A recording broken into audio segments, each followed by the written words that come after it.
Poder sentar, irmãos. Amém.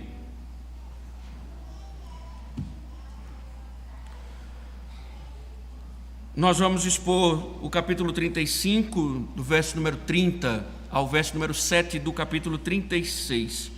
Antes, vamos orar ao Senhor.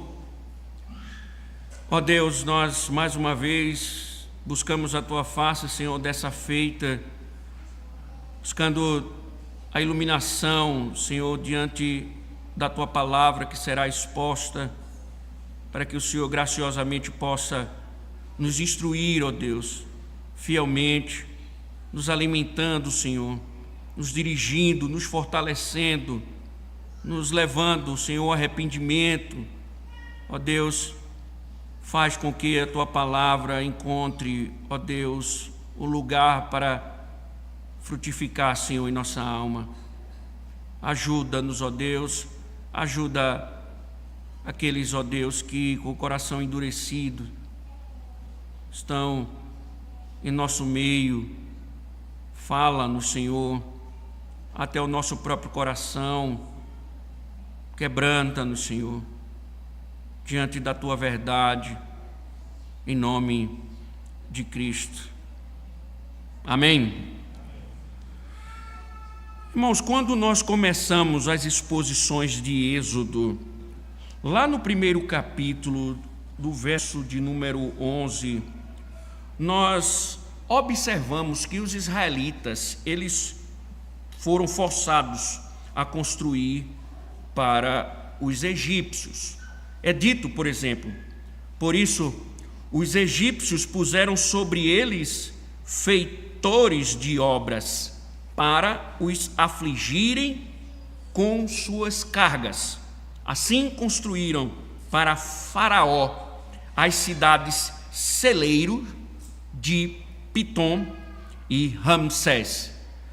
Esse é o texto do capítulo 1, isto é, além do início mostrar um povo escravizado, também relata que eles estavam postos para construir o Egito, principalmente essas cidades celeiros, que eram como centros administrativos, onde os egípcios armazenavam a sua estrutura econômica. E, claro, todo esse trabalho, ele era feito sob tirania, opressão, exigindo esforço físico ao extremo, buscando a glória de Faraó, a pompa de Faraó, e não de Deus. Aqueles construtores lembravam diariamente aos israelitas, sua escravidão e a força humana para ser usada com fins egoístas. O interessante, irmãos, é que o livro de Êxodo está caminhando para o final. E agora nós estamos vendo um cenário totalmente diferente. Deus está convocando o seu povo para uma construção, mas desta vez não como escravos, e sim como pessoas livres, não mais sobre o peso dos tijolos e da opressão, mas com as próprias dádivas que o Senhor tem dado ao seu povo liberto do cativeiro. E o objetivo também é outro, não é para a glória humana, mas unicamente, definitivamente, uma construção objetivando a glória de Deus. Então agora nós estamos dentro de um texto iniciando o povo construindo o tabernáculo, a casa do Deus de Israel, símbolo visível da salvação do Senhor, da sua presença, do seu cuidado. Era muito mais do que uma estrutura. Havia realidade espiritual, ou haviam realidades espirituais comunicadas em cada centímetro dessa estrutura. Por isso que Deus vai e especifica cada detalhe da obra. Deus tem uma preocupação de dizer como cada canto deveria ser trabalhado. Ele queria que fosse do seu jeito, justamente porque não era simplesmente uma estrutura física. E por isso também o texto que nós veremos vai nos mostrar que Deus não somente quis do jeito dele, mas ele também levantou homens para tarefas específicas e providenciou os recursos necessários para a construção de sua morada, contando, óbvio, com ou dispondo o coração do seu povo em generosidade. Então, irmãos, o tema para nós hoje, com base nessas informações, é o Deus que chama, ele capacita e ele também sustenta a sua obra. E o objetivo, claro, o aprendizado é que Deus, ele chama pessoas específicas para certas realidades espirituais da sua igreja, ele capacita, concede dons, e ele é quem sustenta tudo. E ele é quem sustenta tudo. E claro, irmãos, essas verdades, elas apontam sempre para Cristo, que ele é visto como o verdadeiro construtor de um tabernáculo eterno. Então, a partir disso, nós vamos aprender duas coisas dentro dessa narrativa aqui. Primeiro, que Deus chama soberanamente servos para atividades específicas e ele capacita para isso.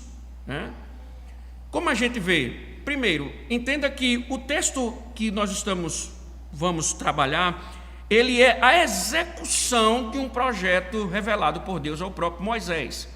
Lá no capítulo 31, você deve lembrar bem, toda a ordenança do Senhor com relação à construção do seu tabernáculo. E isso agora é possível, depois dos problemas com o capítulo 32, o Senhor renova a sua aliança, e anteriormente vimos que esse povo, ele de coração, ele doa os seus bens, doam as suas posses conforme o Senhor, ele havia ordenado. Então, agora nós estamos com um cenário preparado para que se dê início à construção da morada do Senhor. Só que, irmãos, um empreendimento apropriado para ser a morada de Deus exigia pessoas capacitadas, vocacionadas, com talentos especiais para isso.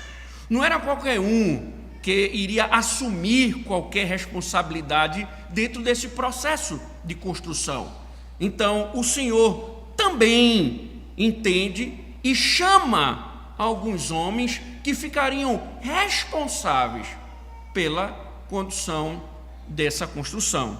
Então, veja isso a partir do verso de número 30, no capítulo 35, que diz assim: Moisés disse aos filhos de Israel: eis que o Senhor chamou por nome Bezalel, filho de Uri, filho de Ur, da tribo de Judá.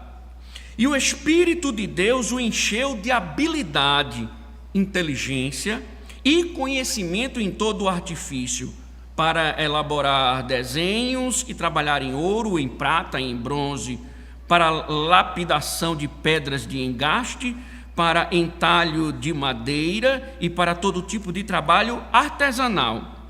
Também lhe dispôs o coração para ensinar os outros, tanto a ele como a Aholiabe, filho de Aizamaque, da tribo de Dan. Encheu-os de habilidade para fazer toda a obra de mestre, até a mais engenhosa, e a do bordador em pano azul, em púrpura, em carmesim e em linho fino, e a do tecelão, sim, todo tipo de trabalho, e a elaborar desenhos. Assim trabalharam Bezalel, Aholiabe e todos os homens hábeis, a quem o Senhor tinha dado habilidade e inteligência para saberem fazer toda a obra para o serviço do santuário, segundo tudo o que o Senhor havia ordenado. Irmãos, ao longo das exposições, Nós temos aprendido aqui, dentro do que o Senhor tem ensinado a partir do tabernáculo, nós temos aprendido um princípio notável e incontornável da vida cristã. Todos que foram alcançados pela graça foram chamados ao serviço e à contribuição. Um princípio fundamental e inquestionável. Não existe, que fique claro, não existe na Escritura a figura do espectador. Não existe na Escritura a figura do cristão espectador. Ora, o apóstolo Paulo, por exemplo, ele reafirma esse princípio de uma forma clara em no mínimo 2 de suas epístolas. Poderia agora citar Romanos 12, 4 a 6, que diz assim, prestem atenção: porque assim como num só corpo temos muitos membros, mas nem todos os membros têm a mesma função, assim também nós, embora sejamos muitos, somos um só corpo em Cristo e membros uns dos outros. Temos, porém, diferentes dons segundo a graça que nos foi dada. De modo semelhante, ele escreve a epístola aos Coríntios e no capítulo 12, curiosamente, verso 4 ao 7, ele diz: ora, os dons são diversos, mas o Espírito é o mesmo. E também há diversidade nos ensinos, mas o Senhor é o mesmo. E há diversidade nas realizações, mas o mesmo Deus é quem opera tudo em todos. A manifestação do Espírito é concedida a cada um visando um fim proveitoso. Veja, irmãos, por duas vezes, em 2 epístolas, Paulo chama a atenção. Não há exceções. Todos, dentro da estrutura do corpo, todos receberam dons, ainda que distintos, como o apóstolo Paulo fala, mas todos receberam dons, objetivando uma coisa: edificação do corpo.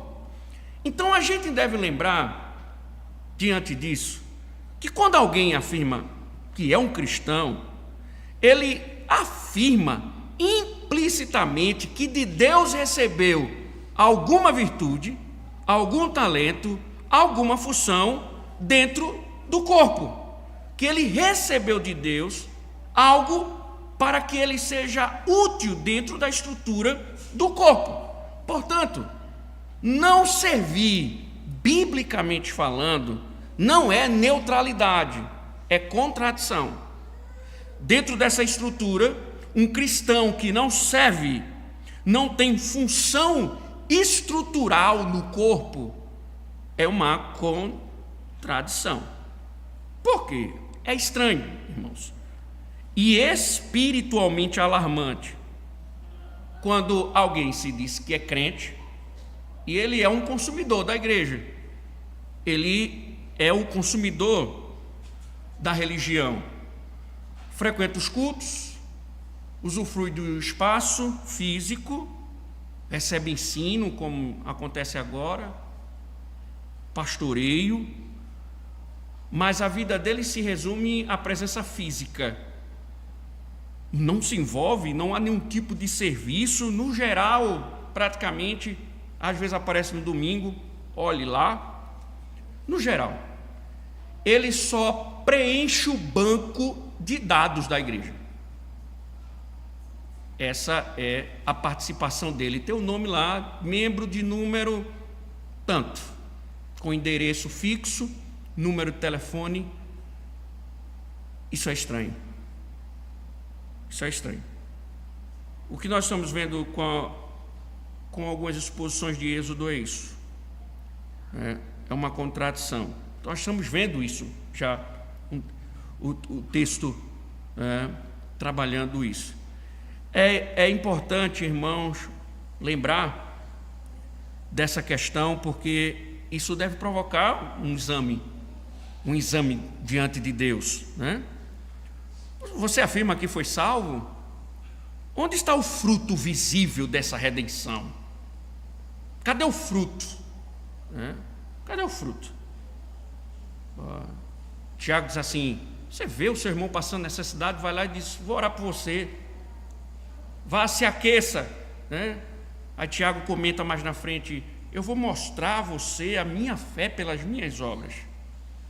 Aí tem um trechozinho de Tiago que às vezes a gente não entende e acha que ele está sendo católico romano, que Tiago fala sobre a obra salva. Aí, rapaz, a gente não crê na justificação pela fé somente. O que Tiago está querendo dizer, irmãos? Por causa disso, Lutero chamou a epístola de Tiago, dizem, né, alguns biógrafos, de epístola de palha, por causa justamente disso. Mas o que Tiago está querendo dizer? O cerne existem evidências externas, visíveis, que atestam as coisas. Não é somente um discurso. Há uma evidência externa da realidade espiritual interna. O que Jesus diz? Pelos frutos os conhecereis. Árvore boa, fruto bom. Árvore má, fruto mau. Uma árvore boa não produz fruto ruim. Uma árvore ruim não produz fruto bom. Então, dentro desse contorno que nós estamos falando, se Deus chama alguém, insere ele no corpo, numa estrutura espiritual, misticamente com a função, e ele não serve, nós temos um problema visível. E se afirmamos que somos crentes, cadê os frutos? Onde está a disposição concreta de edificar o corpo de Cristo com os dons que Deus te deu ou nos deu? Sabe qual é o pior? O Philip Ryken faz uma pergunta reflexiva, mas de fato é digno de reproduzi-la. Ele faz assim: e se todos servissem como você, a igreja, ela avançaria ou estagnaria? Estaríamos aqui hoje? Teríamos o que temos? Faríamos o que estamos fazendo se todos fossem feito você? Então, nesse início, irmãos, a Escritura não conhece fé salvadora sem serviço. Tem um problema: você não pode se enganar. Não pode você ser uma coisa e não a outra. Ou você é as duas coisas, um cristão que serve, ou você não é nada. E aí o Philip Ryken continua dizendo assim: se eu fosse você, eu examinava a sua salvação. Eu começaria a uma introspecção, uma análise, para ver se você foi salvo mesmo, se você não é um religioso somente. Agora, o que nós queremos destacar aqui, entendendo que dentro dessa estrutura todos nós recebemos do Senhor virtudes, habilidades para servir ao corpo, né? Agora, o que o texto quer destacar é que há casos em que há vocações especiais. Deus separa algumas pessoas para serviços específicos. O texto é claro quando nós lemos, por exemplo, o Senhor chamou por nome, Bezalel. O Espírito de Deus o encheu de habilidade, inteligência e conhecimento. Então notem, todo o povo recebeu bondosamente do Senhor dádivas para servir, e muitos, todos serviram na construção do tabernáculo, só que o Senhor diz que alguns homens foram designados para trabalhos específicos, foram cheios do Espírito e foram capacitados para tal empreendimento. A obra ela era tão específica, tão detalhada, que Deus vocacionou homens, separou homens específicos para áreas específicas e para conduzir o povo nesse processo. Então veja, nós temos, lembrem, a figura de Moisés, um grande homem de Deus, um grande líder, mas veja, Deus separa outros homens para o trabalho específico do tabernáculo. Então aqui nós aprendemos duas coisas, irmãos, duas coisas importantes. A primeira é esta: nem todos receberam os mesmos dons. Isto não é um acidente, mas a sabedoria deliberada de Deus. O próprio Paulo diz, lá no verso 4 que nós lemos, do capítulo 12 de Romanos: assim como no só corpo temos muitos membros, mas nem todos os membros têm a mesma função. Então notem, todos temos dons, mas nem todos têm a mesma função. Homens são separados para áreas específicas, mulheres são separadas para as áreas específicas, serviços específicos. Por que é importante isso? Porque vai que alguém se levanta ali e diz: não, eu quero participar de tal área da estrutura do tabernáculo. Ou quem sabe, como se faz em muitos casos, sem um estudo prévio, uma análise, de pessoas que conhecem de arquitetura, seja lá o que for, vamos fazer um mutirão, vamos nos organizar aqui, um grande mutirão. Aí eu ficava imaginando, o véu centralizando ali a Arca da Aliança e a porta da tenda no canto da parede, Deus não quis isso. Deus especificou alguns homens para isso. Então, qual é o importante, irmãos, dentro disso? Dentro desse pensamento: não deseje o lugar para o qual Deus não chamou. Não queira o lugar que Deus não chamou. Você recebeu uma vocação, um chamado para a área específica, mas talvez não seja a área que você quer. Isto é, uma ambição sem chamado, irmãos, não é zelo espiritual, é presunção, é dizer que Deus não foi sábio o suficiente. Que Deus não foi sábio em lhe dar aquilo que você possui e você querer aquilo que Deus não lhe chamou. E não é humildade, irmãos, insistir onde Deus não concedeu graça, é desordem. Não adianta. Irmãos, quem sofre ao corpo quando alguém faz um trabalho que Deus não chamou? O dano é conjunto. O dano é conjunto. O Carlos Cipolla, no seu livro As 7 Leis da Estupidez Humana, o estúpido é aquele que causa tanto dano nos outros e em si mesmo com aquilo que ele faz.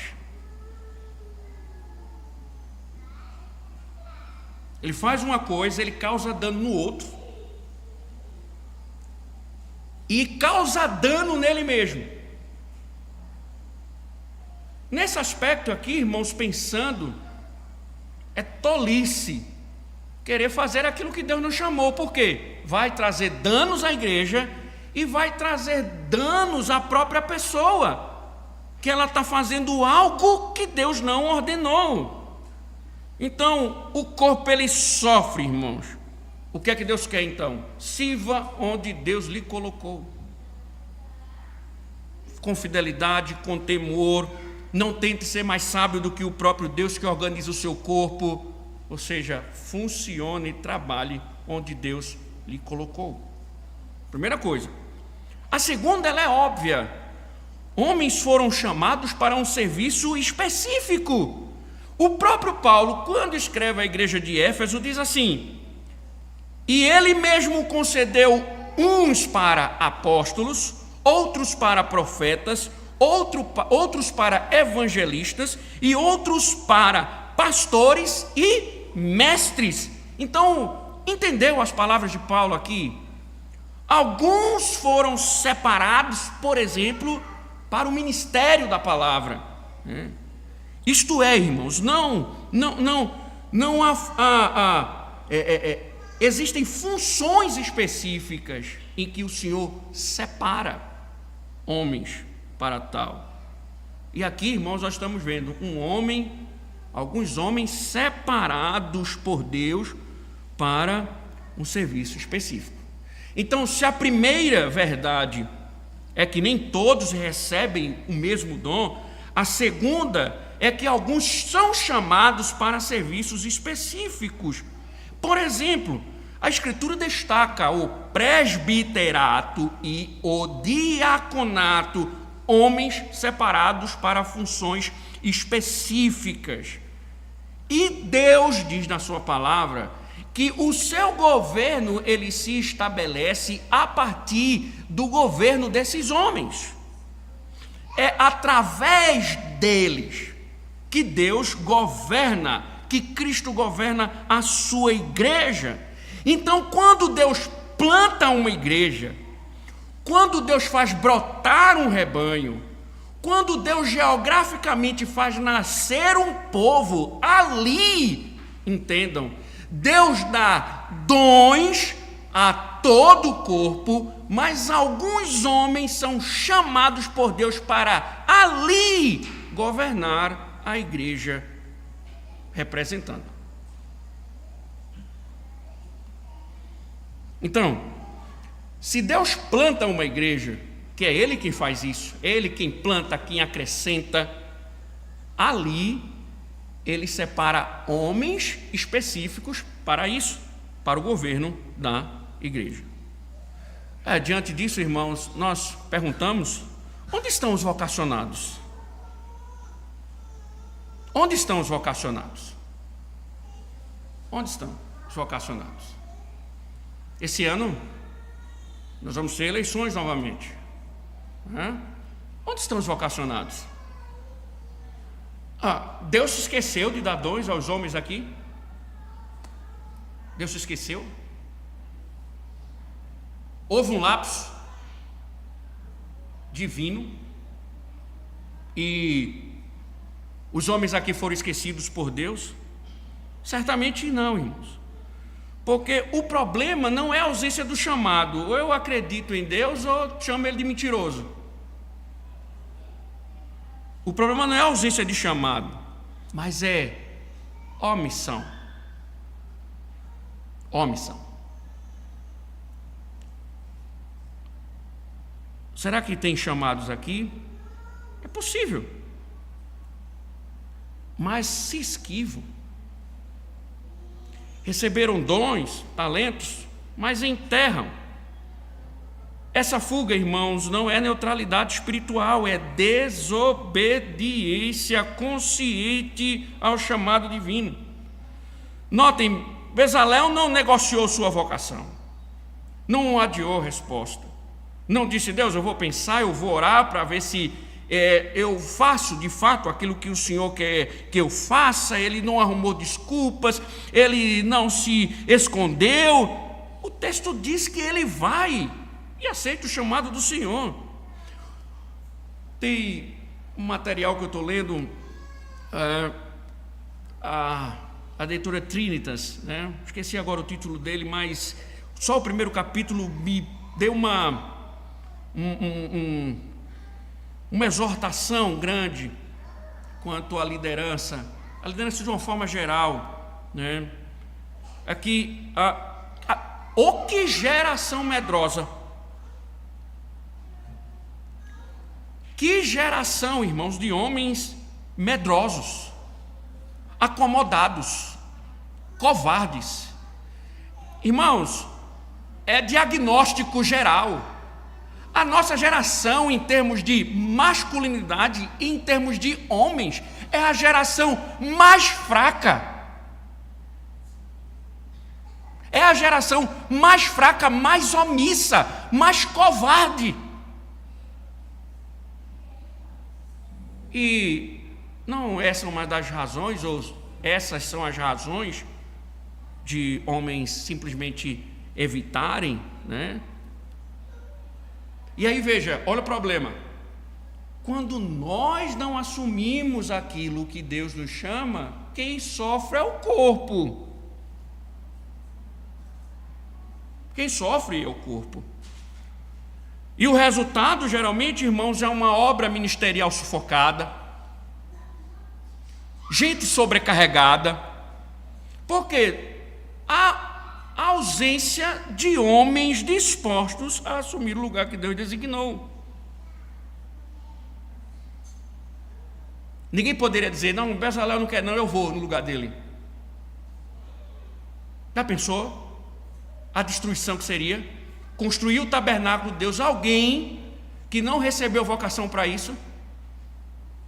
Imagine então, igreja, o que é escolher um homem que não foi vocacionado, escolher um presbítero, um diácono que não tem vocação, porque quem tem não quer, quem tem é omisso, quem tem está se esquivando, quem recebeu do Senhor, irmãos, o ministério é dolorido. Todos os anos, todos os meses eu penso em desistir, todos. Virar escritor, fazer um concurso público. Mas muitas vezes eu penso assim, Cristo me colocou numa posição para governar a sua noiva. E nós simplesmente banalizamos isso para nos escondermos dos nossos próprios pecados, na nossa falta de coragem. Então, é sério, irmãos, e devemos agir com relação a isso. É preciso parar de se esconder, abandonar as desculpas, romper com a passividade. Levante-se, assuma o lugar para o qual Deus o chamou e pare de confundir medo com prudência, comodismo com humildade. Recuse a espiritualidade confortável que observa a obra à distância. Pare de ser consumista, enquanto os outros estão carregando o serviço, o peso. Pare de ter medo. Pare de ter medo. Até porque, irmãos, talvez a gente esqueça de um detalhe importante, que é o que vem a seguir. Deus, o Deus que chama, é o que sustenta. Por que, irmãos, afirmar isso? Notem, esses homens são chamados e capacitados. Esses homens são chamados e capacitados. Bezalel não acordou pronto. Bezalel não acordou, agora acordei agora com habilidades. Não funcionou assim, irmãos. Ele foi cheio do Espírito para realizar uma obra maior do que ele mesmo. A capacitação veio de Deus. A vocação veio do Senhor. A capacidade automaticamente vem do Senhor. Isso é um princípio que é verdade para nós também, irmãos. O problema não é sentir-se fraco, nós nos sentimos. Eu me sinto. Isso é humano. O problema é usar a fraqueza como abrigo para a desobediência. Quando alguém se esconde e diz eu não sou capaz, o que está em jogo não é a limitação, mas a confiança em Deus. É porque muitas vezes nós achamos, irmãos, em uma tendência que é a força do nosso braço. É a força do nosso braço. Lembro-me, uma vez, desabafando com um reverendo, professor meu, um dos mais inteligentes que eu já tive a oportunidade de conversar, e se tornou meu amigo posteriormente. A obra do Evangelho na vida dele foi fantástica, pois ele se tornou pastor. Esse cara usava drogas, irmãos. Ele usava num lugar, uma vez ele me contou uma história que, como se estivesse assim, usando droga aqui na cidade, e ele acordasse em Natal e não sabia como chegou lá. Sem calça, sem camisa, sem sapato, sem dinheiro, sem carteira de eu não sei como eu parei aqui. Esse homem foi convertido, depois se tornou ministro do Evangelho, se tornou pastor. Ele citava capítulo de um livro inteiro de cor. Eu achava impressionante isso. E uma vez eu ali, contando as minhas lamúrias, né? E ele disse assim: reverendo, não queira transformar os outros à sua imagem e semelhança. Eu parei para pensar, fiquei refletindo, eu disse: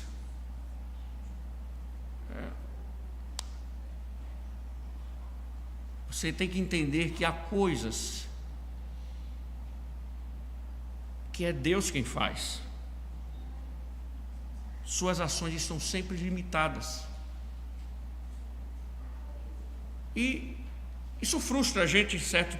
Porque nós queremos soberania e governo, então nós queremos que as coisas aconteçam, e eu sou muito avexadinho, eu gosto das coisas tudo bem organizado, então quando a coisa não acontece, eu digo: falta capacidade em mim.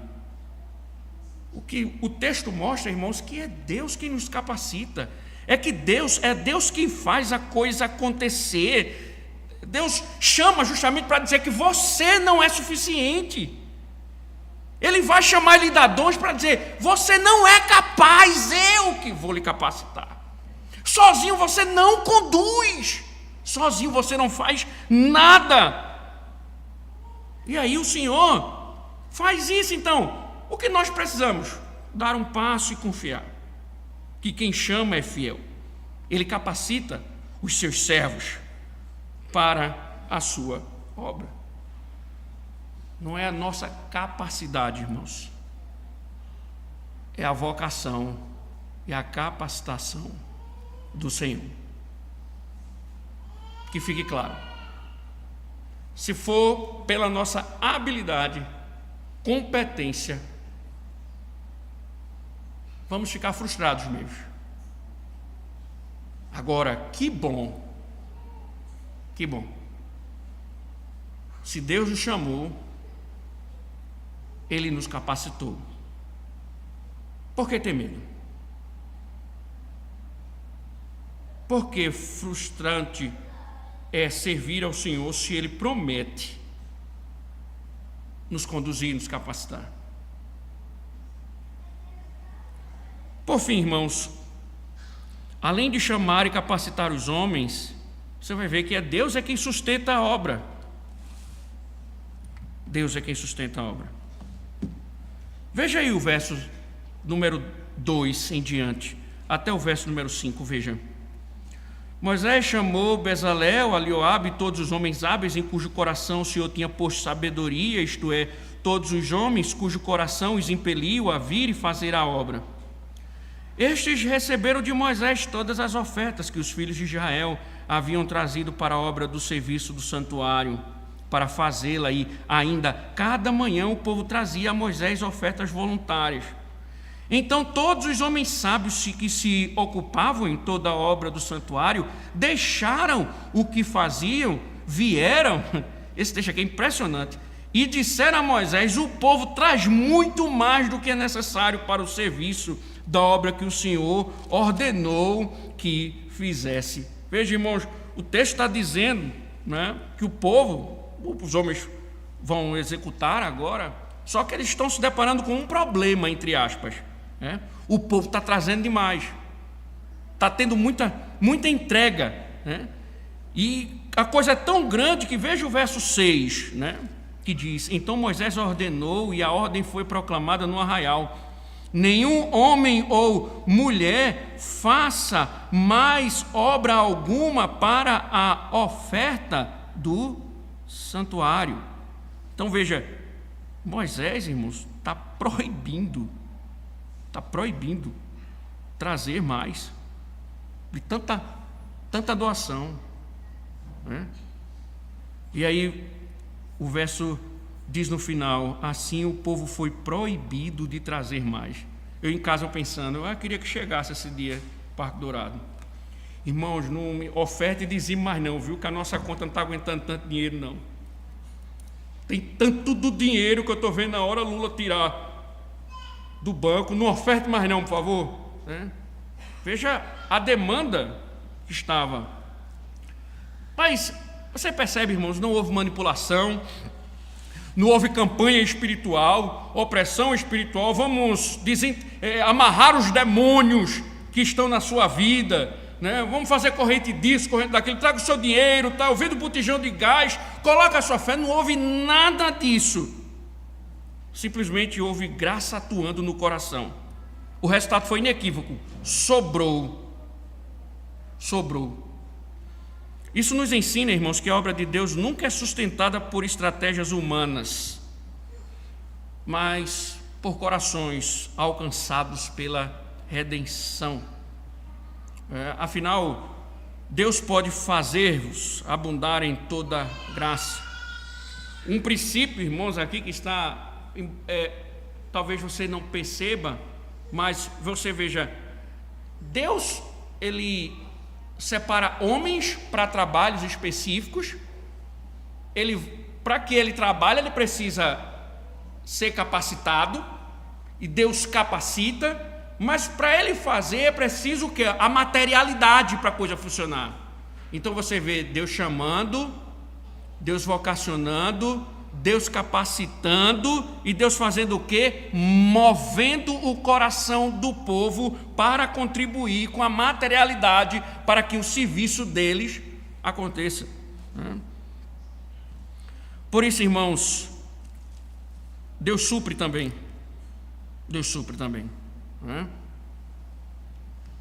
Eu me lembro que já contei algumas vezes aqui, na pandemia, recém-chegado na cidade, 6 meses, não conhecia nada, a não ser os nomes compostos aqui, que eu acho engraçado isso, né? Os nomes compostos: fulano de tal coisa, Chico Galetinho, né? É muito estranho para a gente essas coisas, sabe?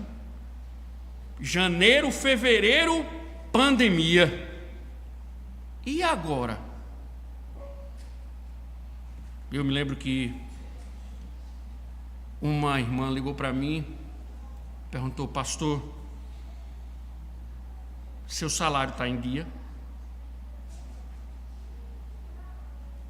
Eu disse: irmã, até agora está.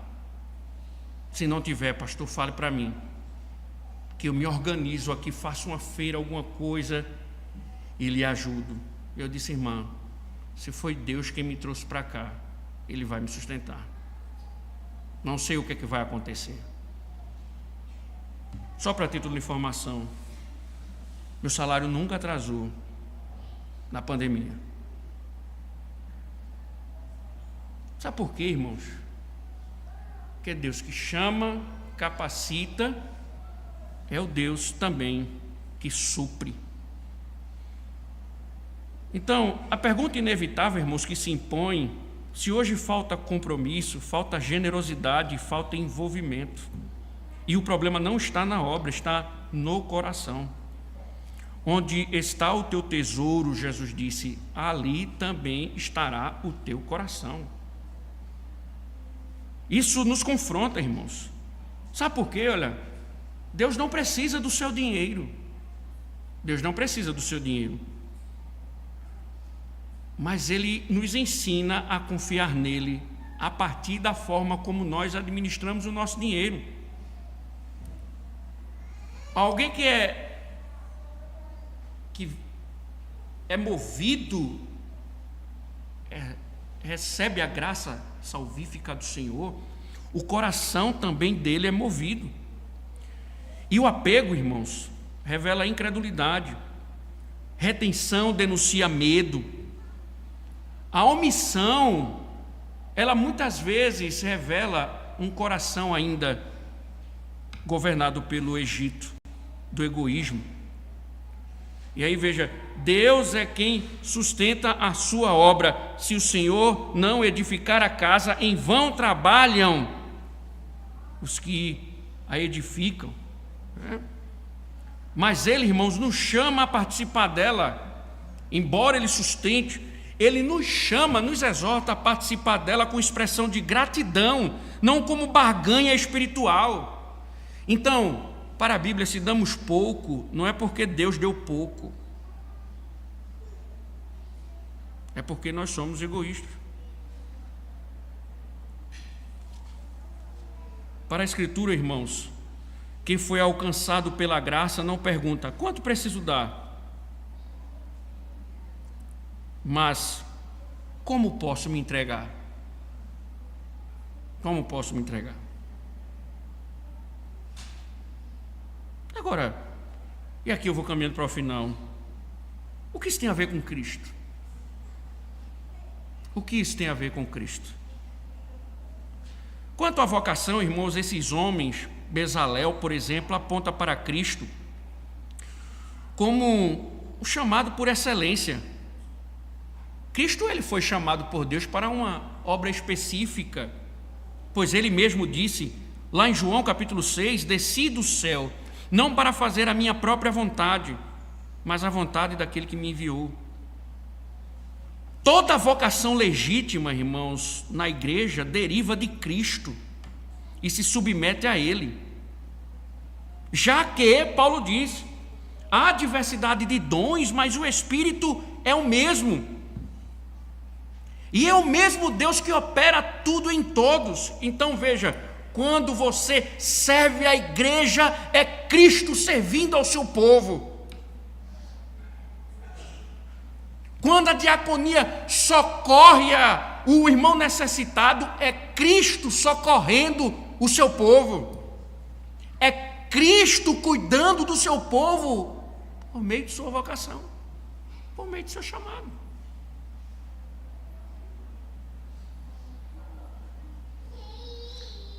Então, irmão, servir fora do chamado não é zelo, é presunção.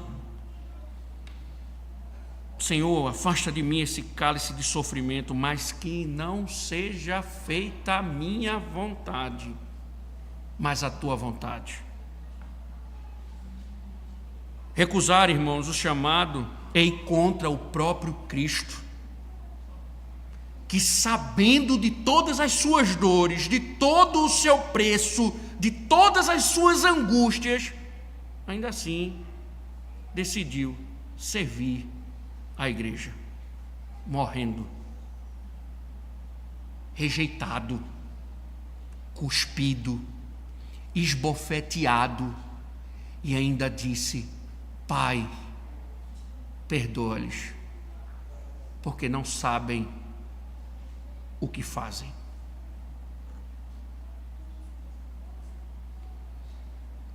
Quanto também, irmãos, o sustento que nós vimos, finalizando, ele não apenas pede, ele se oferece. Paulo disse: pois sendo rico, se fez pobre por amor de vós.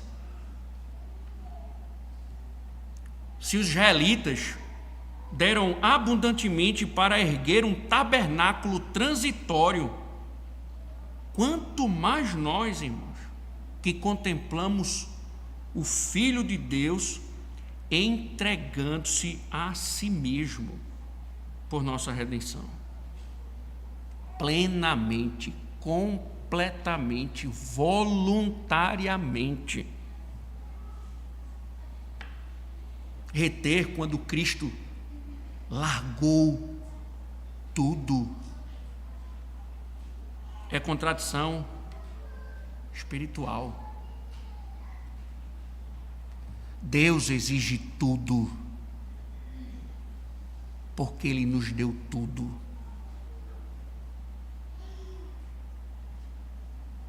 Ele deu o melhor dele.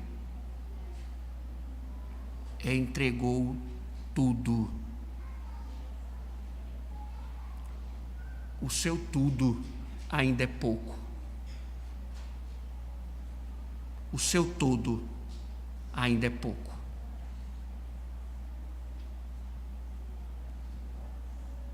Então, eu finalizo, irmãos.